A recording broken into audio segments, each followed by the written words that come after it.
பிரயாசப்பட்டு முந்தி பங்கடைவாய், பயப்படாதே. 2 தீமோத்தேயு 2:6.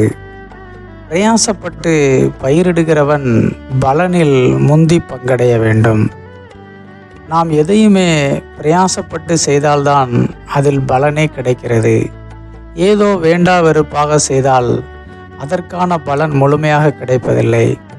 பலன் கொடுக்கிறவர் கர்த்தராக இருந்தாலும் நாம் பிரயாசப்பட வேண்டும் என்று எதிர்பார்க்கிறார். விளைச்சலை கொடுக்கிறவர் அவராக இருந்தாலும் நாம் பிரயாசப்பட்டு பயிரிட வேண்டும் என்று எதிர்பார்க்கிறார். நாம் பிரயாசப்பட்டு பயிரிடும்போது கர்த்தர் நிச்சயமாகவே அதற்கு நல்ல பலனை கொடுக்கிறார்.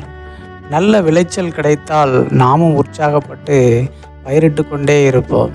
நமது விசுவாசமும் வளர்ந்து பெருகும். அதே நேரத்தில் நாம் பிரயாசப்படாமல் இருந்து விட்டோமேயானால் சாலமோன் ஞானி சொல்வது போல நமது வயல்வெளிகள் எல்லாம் முள்ளுக்காடுகளாக மாறி போய்விடும். அதன் பிறகு அந்த இடத்தில் நல்ல விளைச்சலை காண்பது என்பது மிகவும் அரிதான விஷயமாகிவிடும்.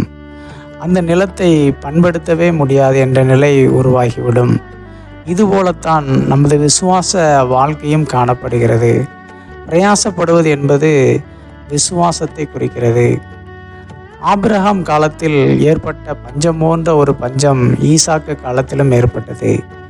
பஞ்சம் மாறட்டும் என்று ஈசாக்கு படுத்து கொண்டு காத்திருக்கவில்லை. அவன் பஞ்ச காலத்திலும் பிரயாசப்பட்டு விதை விதைத்தான். அதற்கு அவனுக்கு கிடைத்த பலன் 100 மடங்கு. பஞ்ச காலத்தில் எல்லோரும் பஞ்சத்தில் இருந்தபோதும் அவனுடைய வீடு மட்டும் தானியத்தால் நிரம்பி காணப்பட்டது.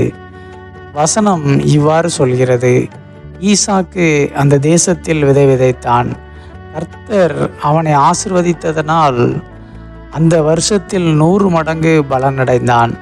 அவன் ஐஸ்வர்யவானாகி வர வர விருத்தி அடைந்து மகா பெரியவனானான் என்று பார்க்கிறோம். அவன் தன் பங்கிற்கு பிரயாசப்பட்டான். கர்த்தர் தன் பங்கிற்கு அவனை ஆசீர்வதித்தார். கர்த்தர் ஆசீர்வதிக்காமல் போயிருந்தால் அவனுக்கு அந்த ஆசீர்வாதம் உண்டாயிருக்காது.